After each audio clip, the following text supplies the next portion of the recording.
Pastor டைரியை படிக்கும்போது அதில் வேதியியல் பொருட்கள் carbon monoxide, methyl chloride, sulphur dioxide, Van Gogh effect, synaesthesia இதை பற்றி இடம்பெற்றிருந்தது. அப்போது அடுத்த பக்கத்தில் டைரியில் இந்திய பிரதமர் மரணமடைந்தது பற்றிய தகவல்கள் அதிலேயே இருந்தது. அதில் குடியரசுத் தலைவர், இன்னும் சில போலீஸ் அதிகாரிகள், உளவுத்துறை போன்றவர்கள் பாதிக்கப்பட்டவர்கள் பற்றிய தகவல்களை அதில் அடங்கியிருந்தது. அதில் இந்திய முக்கிய நடிகர்களும் உள்ளன. இந்திய பிரதமர் ஜானகி மில்லோ மருத்துவமனையில் உடல்நலக் குறைவிற்காக அனுமதிக்கப்படுகிறார். அப்போது ஜானகி அவருக்கு திட்டமிட்டு அவருடன் இருந்தவர்கள் இனிப்புகள், ஜீஸ் மற்றும் சாப்டலும் சல்பர் கலந்து கொடுப்பதினால் மூச்சு திணறல் ஏற்பட்டு உடல் உபாதைக்கு ஆளாகிவிட்டனர்.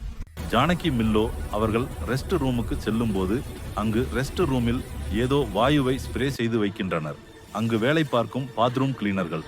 அந்த வாயுவை சுவாசித்த ஜானகி மில்லோ மூச்சு திணறல் ஏற்பட்டு அவர் உடனே ரெஸ்ட் ரூமில் இருந்து வெளியே தனது சிகிச்சை படுக்கை அறையில் இருக்கைக்கு வருகிறார். அங்கு தனது படுக்கையில் மயங்கி கீழே விழுகிறார். சிறிது நேரம் கழித்து அவர் மயக்கம் தெளிந்து எழுந்து பார்க்கையில் அவருக்கு சுயநினைவு அதிகமாகின்றி எந்திருக்கிறார். பிறகு அவருக்கு என்ன நடந்தது என்று ஒன்றும் நினைவின்றி ஒரு பிரம்மை பிடித்தவர் போல் இருந்தார். அதிகமாக ஞாபக மறதி ஏற்பட்டது அவருக்கு. அங்கு மருத்துவமனையில் கொடுக்கப்பட்ட மருந்துகளுக்கு பதிலாக வேற மருந்துகள் கொடுக்கப்பட்டன. சல்பர் கலந்த உணவினால் மூச்சு திணறல் ஏற்பட்டது. ஜானகி மில்லோவுக்கு ஏசி காற்று மிகவும் வேகமாக காட்டு வீசுதல், இன்னும் மோட்சத்திணறல் அதிகமாகிவிட்டது. இதனால் அவர் அப்சர்வேஷனிலேயே வைக்கப்பட்டிருந்தார். எதிரிகள் துரோகிகளாகி அவர்களுடைய இருந்து கூட்டாக செயல்பட்டு கச்சிதமாக வேலையை செய்து கொண்டிருந்தனர். கொஞ்சம் கொஞ்சமாக ஜானகி மில்லோவை இறக்க வைப்பதற்கு சரியான தருணமாக மருத்துவமனை அவர்களுக்கு சாதகமாக அமைந்தது. சிசிடிவி கேமராக்கள் அப்புறப்படுத்தப்பட்டது. பாத்ரூமில் விஷவாயு தெளித்த வேலையாட்கள் அனைவரும் கச்சிதமாக வேலையை முடித்துவிட்டு தப்பித்து செல்வதற்கு ஏதுவாக சிசிடிவி கேமரா பதிவில் எதுவும் கண்டுபிடிக்காமல் மற்றவர்கள் இருக்க சிசிடிவி கேமராவை மருத்துவமனை 3 ஃப்ளோரிலும் அகற்றப்பட்டது. மற்றவர் யாரும் ஜானகி மில்லோவை உள்ளே வந்து பார்ப்பதற்கு அனுமதி கொடுக்காமல் பார்த்து கொண்டனர். கட்சியை துரோகிகள் ஆளுமை செய்ய காத்திருந்தனர். ஆனால் வரதன் அதை தடுத்து நிறுத்தினார். துரோகிகளை கட்சியை விட்டு வெளியேற வைத்தார். வரதனின் ஜென்ம எதிரிதான் திவான் குடும்பத்தினர். திவான் குடும்பத்தினரே துரோகியாக இருந்து ஜானகி மில்லோவை திட்டமிட்டு மெதுவாக கொல்லக்கூடிய மரணத்தை கொடுத்தனர். அதேபோல மற்ற கட்சி தலைவரான கஜா அவருக்கும் மிமோசா ஹாஸ்டிலிஸ் எனப்படும் வெளிநாட்டு தாவரத்தின் வேர்பட்டையில் இருந்து தயாரிக்கப்பட்ட டிஎம்டி வேதிப்பொருள் சார்ந்த மரப்பட்டைகளை தூளாக்கி இவருக்கு துரோகிகள் தேநீரில் கொடுத்ததால் அவர் குடித்துவிட்டு உடல்நல பாதிப்பால் மனநிலை பாதிக்கப்பட்டார். பிறகு குடியால் உயிரிழந்தார் என்று மக்கள் நம்பினர். இந்த மரத்துகள் இந்த அமிலத்தை எல்லாம் சோதிப்பதற்கு முதலில் அவர்கள் டார்கெட் செய்தது இந்தியாவில் பிரபலமான சினிமா நடிகர்கள். அவர்களுக்கு இந்த ஏசி காற்று பரிசோதனையும் அமில பரிசோதனையும் மரப்பட்டை பரிசோதனை நடந்ததினால் இறப்பு நேரிட்டு அது செய்தித்தாளிலும் ஊடகங்களிலும் வெளிவர வேண்டும். அப்படி வெளிவரும் பட்சத்தில்தான் நம் நாட்டில் உள்ள வெளிநாட்டுக்காரர்களுக்காக வேலை செய்யும் துரோகிகள் வெளிநாட்டுக்காரர்கள் கொடுத்த வேலையை செய்து முடித்ததற்கான ஆதாரம் வெளிநாட்டுக்காரர்களுக்கு நம்பகத்தன்மை உருவாக்கும். ஆகையால் நடிகர்களை முதலில் குறிவைத்து தாக்கினர். இந்த பரிசோதனை வெற்றிக்கு பிறகு இந்திய பிரதமரையும் மாநில தலைவர்களையும் ஒவ்வொருவராக இந்த வேதியியல் மறைத்து வைத்துக் கொண்டு கொலை செய்து வந்தனர். இவர்கள் பசை போன்று ஜெல்லி போல் இருக்கும், அதாவது ஜவ்வரிசி போல வெண்மையாக தெரியும். அதை உணவில் கலந்து கொடுக்கின்றனர். அதை நாம் உண்ட உடனே நம் பற்களில் போய் ஒட்டிவிடும். நன்கு இதனுடைய வீரியம் உடனே தெரியக்கூடாது என்று பசை போன்ற தன்மையில் பல்லில் ஒட்டிக்கொள்ளும் வகையில் இந்த வேதியியல் தனிமத்தை உருவாக்கியுள்ளனர். இவை சோடியம் குளோரைடு. சோடியம் சல்பேட் படும்போது மெல்ல மெல்ல கரையும் வகையில் இதனுடைய வேதியியல் பண்பு இருந்தது. ஒவ்வொரு நாளும் பல் துவக்கும் போது ட்ரெஸ் செய்யும் போதுதான் அந்த வேதியியல் பண்பு மெல்ல மெல்ல ஒவ்வொரு நாளும் கரையச் செய்யும். இதனால் படிப்படியாக அவர்கள் உடல் உபாதைக்கு ஆளாகினார். பல் துவக்கும் போது ரத்தம் வருவதைக் கண்டு பற்களில் ஈறுகளில் வேறு ஏதோ பிரச்சனை என்று பல பேரும் நம்பினர். ஆனால் தாங்கள் சாப்பிட்ட உணவில் வேதியியல் தனிமம் கலந்திருப்பதை யாரும் அறியவில்லை. இதனால் பல உயர் அதிகாரிகள், உளவுத்துறை சார்ந்த இரகசிய நபர்களும் ஒவ்வொருவராக இருக்க ஆரம்பித்தனர். இவர்கள் உடல் நலக்குறைவால் இறந்தார்கள் என்று அனைவரும் நினைத்தனர். ஆனால் இது வெளிநாட்டு சதிகள் அடங்கியிருக்கிறது. இது நம் நாட்டில் துரோகிகள் செய்து கொண்டிருக்கின்றனர் என்பதை யாரும் அறியவில்லை. இதை கண்டுபிடிக்கவே வரதன் சூர்யாவின் உதவியை வெளிநாட்டில் அவருடைய குழுவின் ஆட்களை கொண்டு நாடினார். சூர்யா தனக்கு தெரிந்த தகவலை முகநூலில் வரதன் அவருடைய குழுவில் உள்ள போலீஸ் அதிகாரிகளுக்கு அனுப்பி வைத்து வந்தார். சூர்யா தான் வேலை பார்த்த கடையில் வெளிநாட்டினர்கள், சில சந்தேகத்திற்கு இடமான பல வெளிநாட்டினர்கள் தன்னுடைய முதலாளியை வந்து சந்திப்பதை கவனித்து வந்தார். சூர்யா பல வெளிநாட்டினர்கள் தன்னுடைய முதலாளியை வந்து சந்திப்பதை மிகவும் சந்தேக பார்வையுடன் கவனித்துக் கொண்டிருந்தார். முதலாளியின் அறையில் என்ன பேசிக் கொண்டிருக்கிறார்? அனைவரும் வந்திருக்கிறீர்கள், நன்றி. இந்த திட்டம் பெரிய லாபத்தை தரும். அந்த கெமிக்கல் கொண்ட பொருட்களை விற்பனை செய்யறது எப்படி?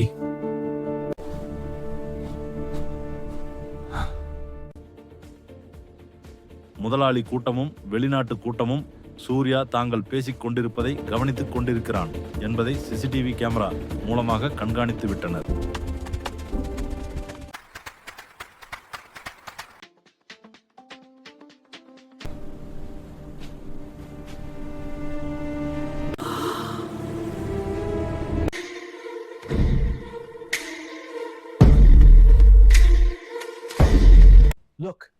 பிறகு சூர்யா அந்த இடத்தில் நீ விட்டு யாரும் கவனிக்கவில்லை என்று சென்று விடுகிறான்.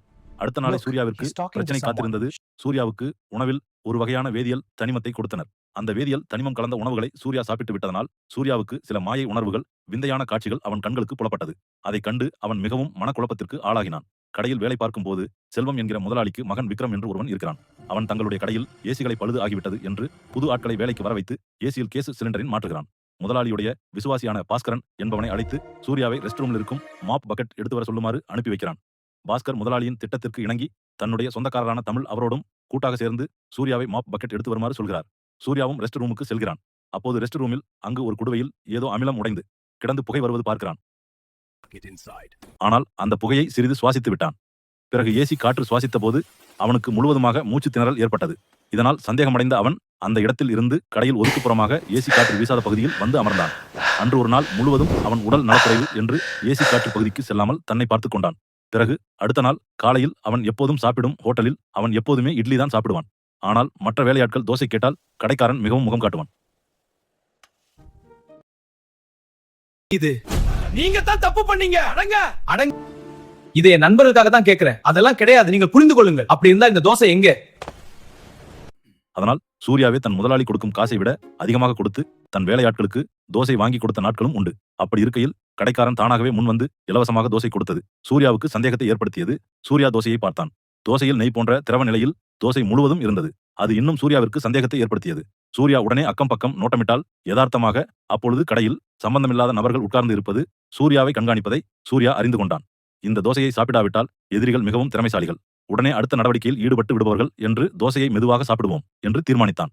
ஆனால் தோசை சிறிதாக வாயில் வைத்ததற்கு சூர்யாவுக்கு தலையில் ஒரு எரிசல் போல ஏறியது. அதில் ஏதோ பசை போன்று ஃபெவி குயிக் போன்ற தன்மையில் அமிலத்தன்மை கலந்திருப்பதை உணர்ந்தான் சூர்யா. உடனே வாஷ் ரூமுக்கு சென்று தன் வாயில் ஒட்டிருந்த பசை போன்ற உணவுப் பொருளை பிரித்து பிறகு கடைக்கு வந்த சூர்யா உடனே வாயை நன்கு கொப்பளித்தான். தண்ணீரை எடுத்து குடித்தான். சிறிது நேரம் கழித்து கடையில் பார்த்தால் ஒரே பிரவுன் மற்றும் மஞ்சள் நிறங்களை கொண்ட ஆடைகளை அணிந்து வாடிக்கையாளர்கள் அதிகமாக வருகின்றனர். கடையில் அதை பார்த்து சூர்யா கண்கள் மிகவும் அந்த வண்ணங்கள் ஒளிரறுவது போல ஒரு பிரம்மை ஏற்படுகிறது. இதனால் சூர்யா மிகவும் குழப்பத்திற்கு ஆளாகி மூச்சு திணறல் காரணமாகவும் மிகவும் மனக்காயம் ஏற்படுகிறான். தன்னை பின்தொடர்வர்கள் யார், தன் எதிரி யார் என்று சூர்யாவுக்கு தெரியாமல் திகைக்கிறான். சூர்யாவிற்கு தன் முதலாளி மீது சந்தேகம் இருந்தாலும் இந்த வண்ணங்களும் ஏசி மூச்சு சூர்யாவிற்கு ஒரு விந்தையான புது உணர்வையும் பயமூட்டும் ஒரு திகைப்பை ஏற்படுத்துகிறது. சிறிது நேரம் அமைதியாக ஒரு இடத்தில் உட்கார்ந்து அமர்ந்திருந்த சூர்யாவை தமிழ் என்பவர் இனிப்பு அல்வாவில் எதையோ கலந்து கொடுக்கிறார். இதை உட்கொண்ட சூர்யா தன் தலையில் ஏதோ ஊசி இறங்குவது போல ஒரு உணர்வை சந்திக்கிறார். அதனால் மயக்கம் வாந்தி ஏற்படுகிறது. அப்பொழுது சூர்யாவின் தலையை தமிழ் பின்புறமாக பிடித்து மர்ம கலையை பயன்படுத்தி நரம்புகளை அழுத்துகிறார். அப்பொழுது சூர்யாவுக்கு ஒன்று புரிகிறது. திவான் குடும்பத்தினர்தான் இந்தியன் பிரதமரை கொன்றார்கள் என்பதை உணர்கிறான். அதோடு காஜா தலைவரையும் இவர்கள்தான் மனநிலை பாதிப்பு ஏற்படுத்தி கொஞ்சம் கொஞ்சமாக உடல்நிலை குறைவை ஏற்படுத்தி இருக்கிறார்கள் என்பதையும் தனக்கு ஏற்பட்ட உடல் நலக்குறைவின் அறிகுறியை தெரிந்து கொள்கிறான். தன் உடனே தன்னுடைய தாய் நாட்டிற்கு செல்ல வேண்டும் என்ற இந்த இடத்தை விட்டு தப்பிக்க வேண்டும் என்றும் கடையை விட்டு தப்பித்து செல்ல வேண்டும் என்று திட்டமிடுகிறான். இமிகிரேஷனில் ஆபீஸுக்கு சென்று தப்பித்து விடலாம் என்று நினைத்து கடை விட்டு தப்பித்தான். அப்பொழுது சூர்யாவுக்கு ஒன்று புரிகிறது. திவான் குடும்பத்தினர்தான் இந்தியன் பிரதமரை கொன்றார்கள் என்பதை உணர்கிறான்.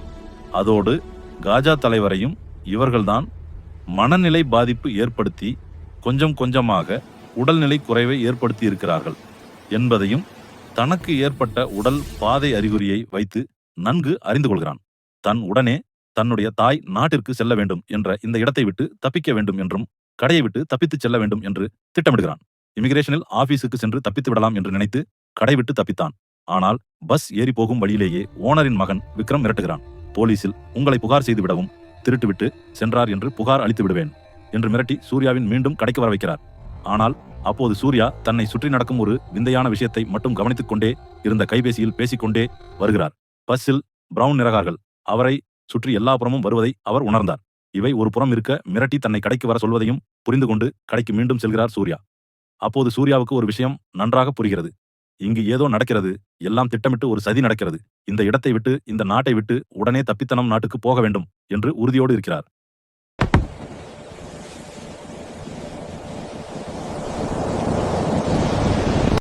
முதலாளியின் மகன் விக்ரம் என்பவனின் விசுவாசிகளான தமிழ் பாஸ்கர் இருவரையும் சந்தித்து எனக்கு எதிராக சரி நடந்தால் இந்தியாவில் மிகப்பெரிய பிரச்சனை நடக்கும். அது உங்களுக்கும், கடை ஓனர், முதலாளி சொந்தக்காரர் அனைவருக்கும் பாதிப்பை ஏற்படுத்தும் என்பதை நினைவில் வைத்துக் கொள்ளுங்கள் என்று சூர்யா மிரட்டுகிறார். உங்களை பற்றிய தகவல்களையும் இங்கு முதலாளியை தனக்கு எதிராக செயல்படுவதையும் இந்திய அரசாங்கத்திடம் கூறுமாறு என்னுடைய நண்பர்களுக்கும் ஆசிரியர்களுக்கும் பல அரசியல் கட்சி தலைவர்களுக்கும் செய்தி அனுப்பிவிட்டேன் முன்கூட்டியே என்பதை தமிழ் மற்றும் பாஸ்கரிடம் விவரிக்கிறார். இதை கேட்ட இருவரும் மிகவும் பயந்து ஓனரிடம் இந்த பயந்து அடுத்த நாளே சூர்யாவிற்கு இந்தியா செல்ல விமானத்தில் டிக்கெட் புக்கிங் செய்கின்றனர். சூர்யா ஏசி காற்றில் இருக்கும் போது மட்டும் சூர்யாவுக்கு மிகவும் மூச்சு திணறல் ஏற்பட்டது. ஆகையினால் ஏசி காற்று வீசும் பகுதியில்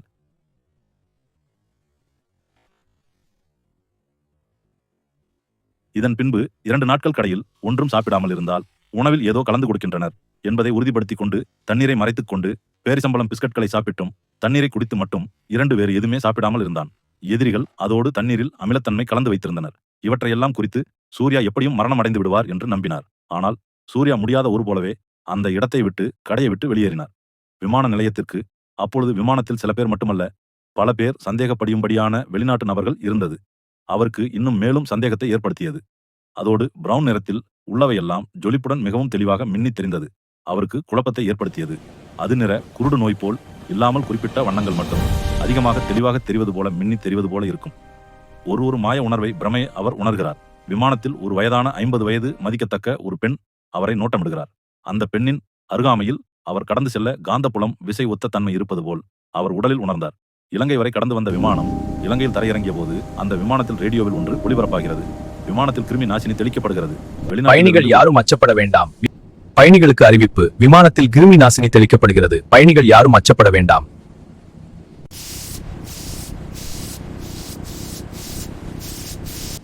இதை கவனித்து சந்தேகப்பட்ட சூர்யா பின்னால் திரும்பி பார்க்கும்போது ஏர் ஹோஸ்டர்கள் சூர்யாவின் முகத்தில் ஒரு ஸ்ப்ரே அடிக்கின்றனர். அது குளோரோஃபார்ம் போன்று உடனே மயக்கத்தை வருவதற்கு கூடியதாக இருந்தது. அதை சுவாசித்த நிமிடத்தில் சூர்யா மயங்கி இருக்கையில் அதன் பிறகு திருச்சி விமான நிலையம் வந்தபோது சூர்யாவிற்கு மயக்கம் எப்படி தெளிந்தது என்பது அவர் உணரவில்லை. சூர்யா அனைவரையும் சந்தேகப்படுகிறார். அனைவரும் கேஷுவலாக இருக்கின்றனர். சூர்யா விமானதேவி விட்டு இறங்கும் போது அவருடன் பயணித்த அந்த 50 வயது பெண் அங்கு பயணிக்கவில்லை என்பதை கண்டறிந்தார். பின்பு தனக்கு மூக்கில் ஸ்ப்ரே செய்த ஏர் ஹோஸ்டர்ஸ் கவனித்தார். அந்த ஏர் ஹோஸ்டர் கையில் வைத்திருந்த எம்டி வாட்டர் பாட்டில் எடுத்து விமானத்தின் கதவில் சூர்யா வந்து சென்றவுடன் ஓங்கி அடித்தார். கதவில் 5-6 முறை அடித்துக் கொண்டே இருந்தார். அந்த சத்தத்தை கேட்டவுடன் சூர்யாவிற்கு உடல் அதிர்வு ஏற்பட்டது. மூளை அதிர்வு ஏற்பட்டது போலவும் இருந்தது. இந்த வெளிநாட்டு கூட்டம் என்ன செய்கிறது என்று புரியாமலும் தனக்கு தோன்றும். பிரம்மை எதனால் ஏற்படுகிறது என்பது புரியாமலும் இந்தியா வந்த சூர்யா ஒவ்வொரு வாராக எப்படி ஒரு கூட்டம் சேர்ந்தது என்பதையும் ஒன்றும் புரியாமல் யோசித்துக் கொண்டே திருச்சி விமான நிலையத்தை வெளியே வந்தார்.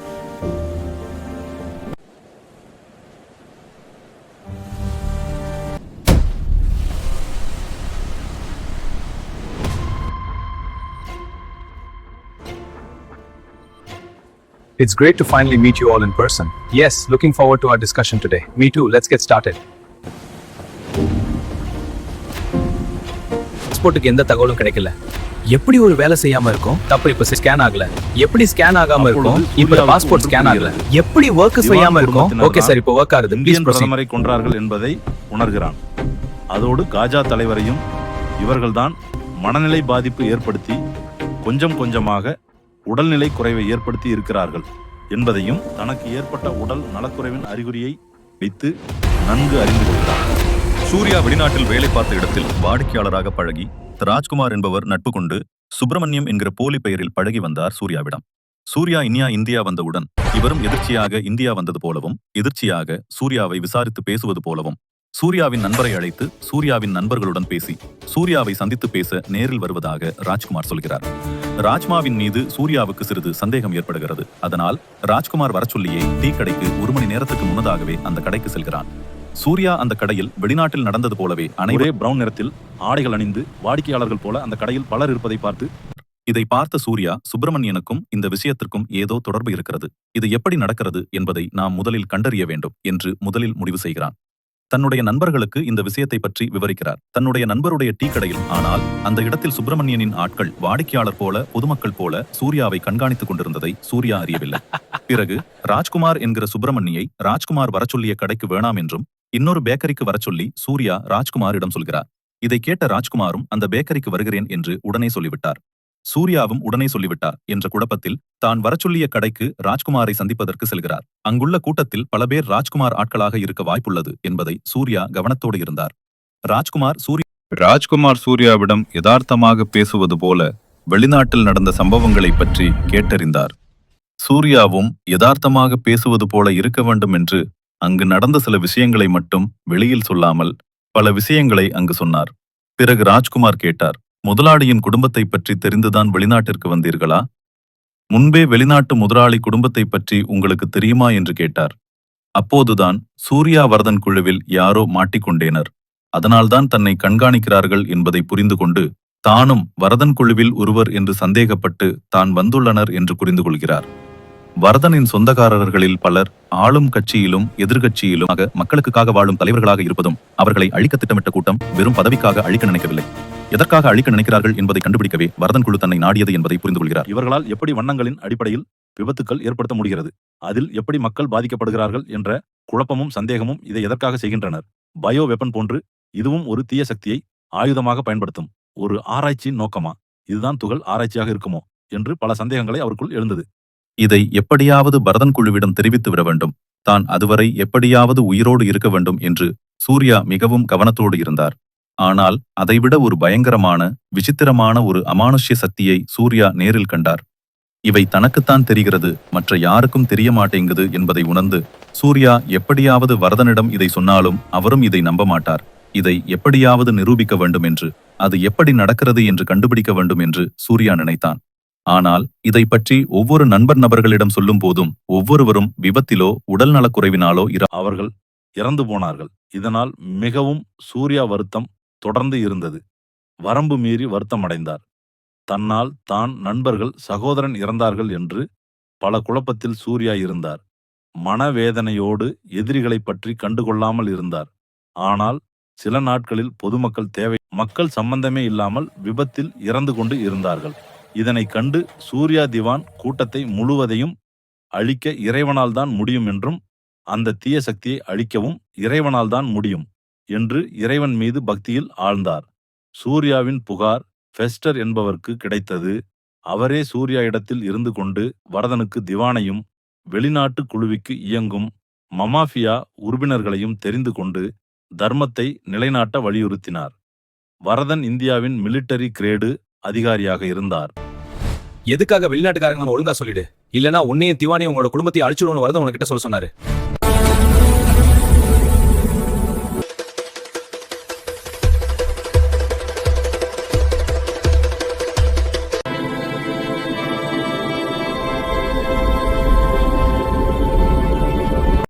அலரும் வீரன்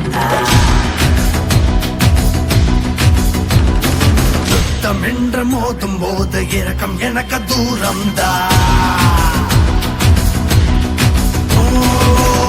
படைத்த கடவுள் கூட அஞ்சி அலரும் வீரன் நான். யுத்தம் என்று மோதும் போது இறக்கம் எனக்கு தூரம்தா.